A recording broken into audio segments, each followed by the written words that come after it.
Hi, my name is Nxumalo. I'm an artist and the founder of Studio Nxumalo. Welcome to TAF Open Access. My practice as a photographer is, I think it comes from the culture of social documentary and a bit of photojournalism.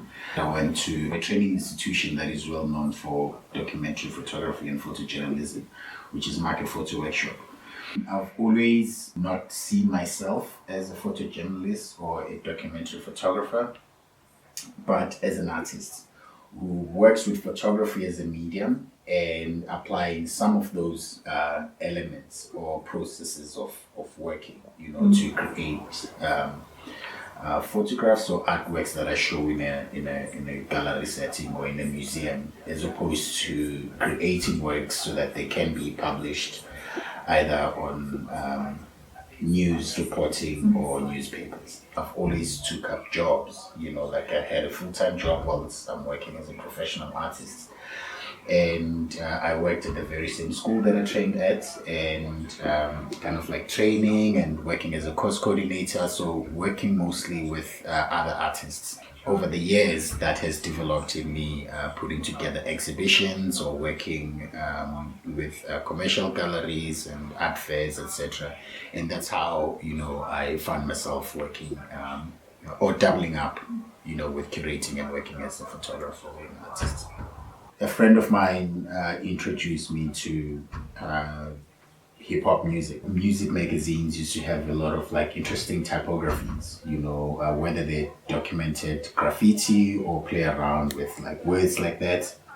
And so we would cut those out and create like scrapbooks where we kind of like recreate our own stories. Around 2005 or so, I think that was my matriculating year. I saw Lolo Veleko and Market Photo Workshop through a program on SABC One. It was called Street Journal. That was documenting culture and visual artists. And I saw Lolo Veleko and I was blown away. Things she was talking about and people that she was documenting.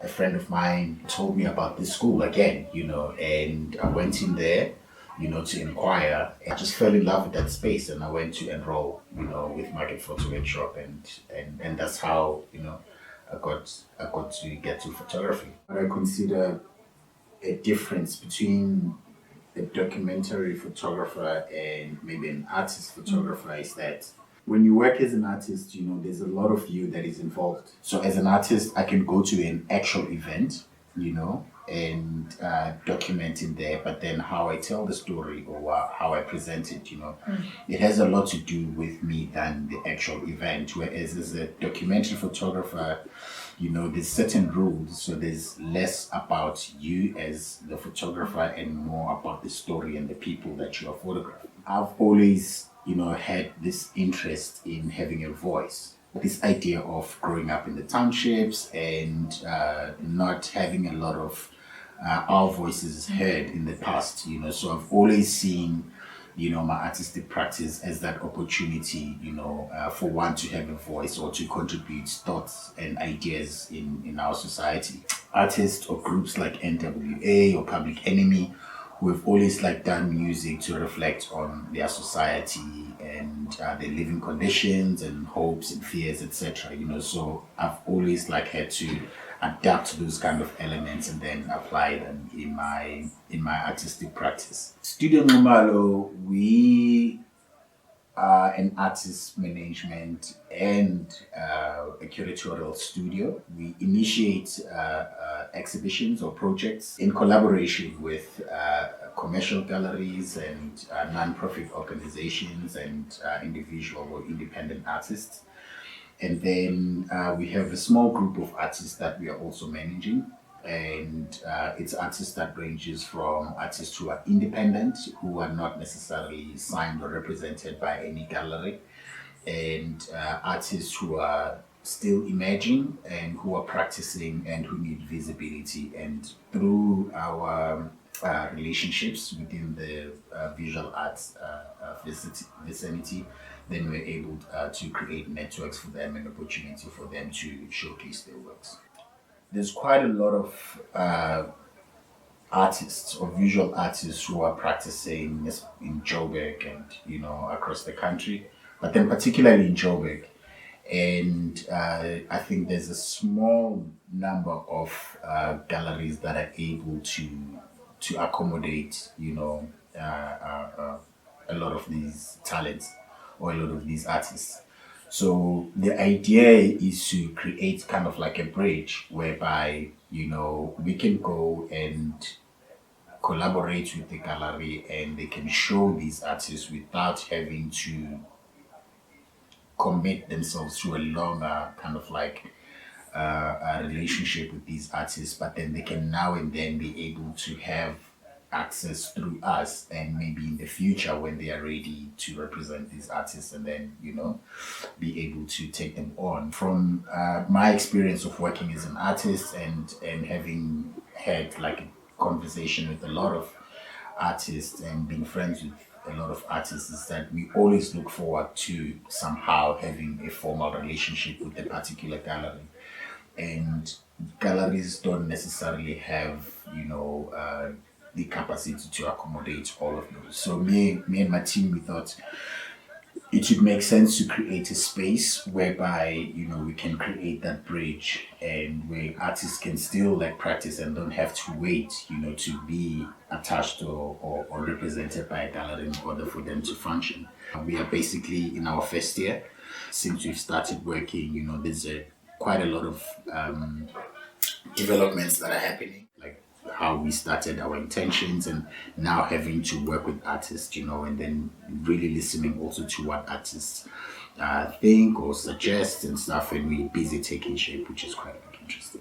Our approach is managing, which means you can work with whoever you want. We're just the guys that make sure whatever it is that you get into, we discuss with you, and then we kind of like spokespersons and making sure that it makes sense for where you want to go, where you want to be as an artist. My approach into my disciplines, I think it has been something that was quite tricky for a while for me also to even describe. I worked for a gallery for about 3 or 4 years, and so when I applied for the job, it made sense for me to call myself a curator because I needed to respond to that call. If I'm featured, for instance, in a biennale or at an art fair or in a group show for my artistic practice, then I'm a photographer or that artist, so I need to change the title. My curatorial work is just like another form of like artistic practice whereby instead of me creating or me putting up my actual physical works on the walls, it's like I'm in conversation with other artists and thinking about other artists and thinking about their processes, and then mainly just like putting that together. I see it more as in like another way of extending myself as an artist and learning from other artists. My approach in managing artists is it doesn't come from like top down to say now we're a manager and you're an artist. There's a lot of conversation that happens, especially from the artist in terms of like where they want to be, what is it exactly that they're looking for when they're looking for a manager. Some artists are not interested in being signed with galleries. They are interested in working independently in relationships with the galleries, or on a journey of making sure that they stay active so that somehow those relationships then end up happening with both galleries, independent curators, and even collectors, etc. Mentorship plays a big role in this process and in terms of us existing as a studio. I have gotten a lot of mentorship like throughout like my career as an artist. It's almost like for me, something that I wouldn't call it giving back, but then something that I feel like it is a necessity. Most of the artists that we work with like have kind of like seen the stuff that I've done, and then mostly like they've called for not just an advice, but to say, yo, I have such and such a question, how do I get around this? So I've been doing quite a lot of that before, starting Studio Nxumalo, and even when I had a day job, and it felt like something that like happened naturally. as an artist, like I'm really much like conscious about, not just about my artistic practice or the process of creating art and putting it on the walls. I think it has to do with reflecting on our social political issues, our society, where we are, our thinking, etc. Informs also how I work, with other artists in terms of whether I curate their exhibitions or curate their shows. We get into conversations about meanings and how it speaks to where we are, socially, etc. How is it important in terms of like where we are right now, or how does it reflect like where we are right now? And yeah, there's that's why even earlier I said, in a way, I see all of these other elements as an extension of my artistic practice, as in instead of it being like now a different role, because it's all about, at the end of the day, the conversation about where we are in our society and our voice as artists and how it helps to change or influence the way we see the world, or help create the world that we want to see. We started with like very like clear intentions of what we want to achieve, whether it's short or long term, to make sure that our artists are independent, or artists in general are independent.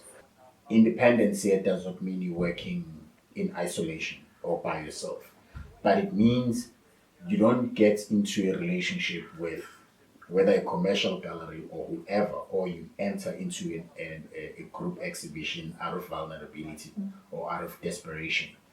So you take part in a group show because you feel it makes sense in terms of where you want to be as an artist, and that group exhibition speaks to ideas that you as an artist identify with or you want to contribute to. When you want to work with a commercial gallery, you don't find yourself not knowing what it means to have an exhibition, like financially, for instance. So you have a show, you see red stickers, and then from there you get your artist record. It says you owe a gallery this much. When we started entering the gallery system or working with galleries, we did not understand what it means financially when we say, yo, you will have a show financially. And so it's kind of like we've been through that journey as artists who have a bit of that experience, to say, okay, you can avoid one or two, in order for you to not find yourself being in too much debt. So sometimes, yes, it is a business also. So you have to incur some kind of like costs, or it makes sense that when you're starting out, you're gonna be seeing losses, and then eventually then you will start seeing profits. You will build towards that and become, in fact, a studio that is developing that.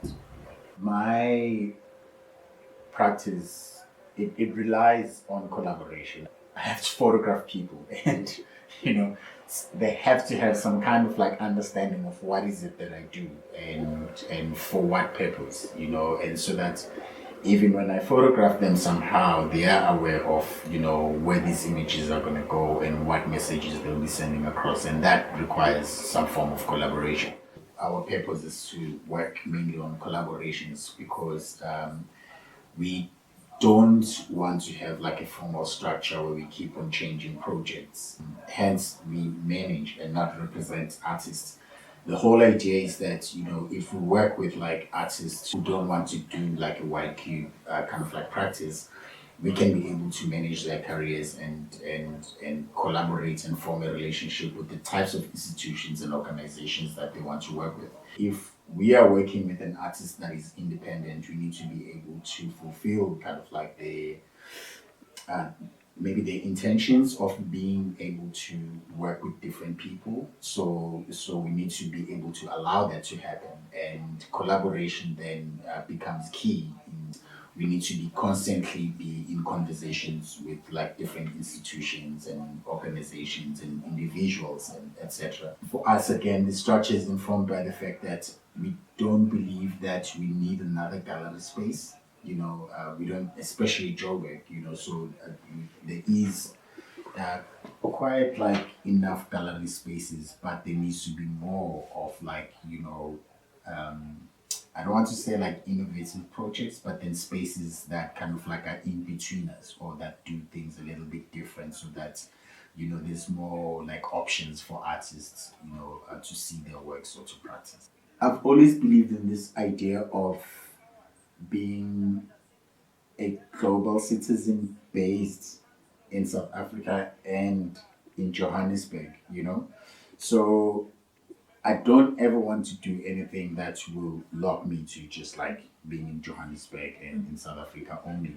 It starts with my like artistic practice where I've collaborated with anyone who has been able to always has had an interest in collaborating with me. It doesn't matter where they're from. We met with Carlo Gali in I think around like 2012 at the Back Factory when he had a residency there. We've had lots of conversations, and I've always like been interested in his practice because of his medium, working with tape, and the passion that he has for tape and how he keeps on evolving, etc. And for me, I think he's such like a refreshing like artist, and we want to represent that to be that voice within the South African or African visual art scene. There's a lot that we can still learn from the world outside of us.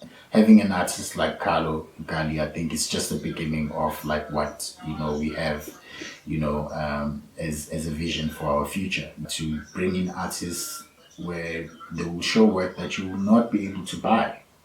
you know I think that is important, for young artists to then think, then what is the purpose of art if people are going to see it and then can't buy, just to shift like where we are in our thinking and our relationship to art and what it means and stuff. So, you know, it's a crime to always attach a price tag to art.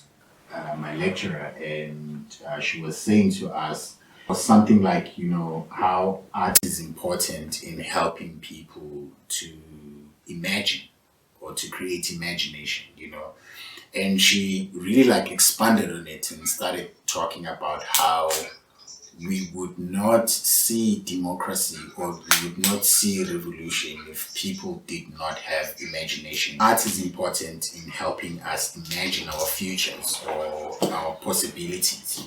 That's why I'm saying like it would be a crime, or it is in fact a crime to always put a price tag towards art, because it means then we are selling inspiration to people, and I don't think that should always be the case.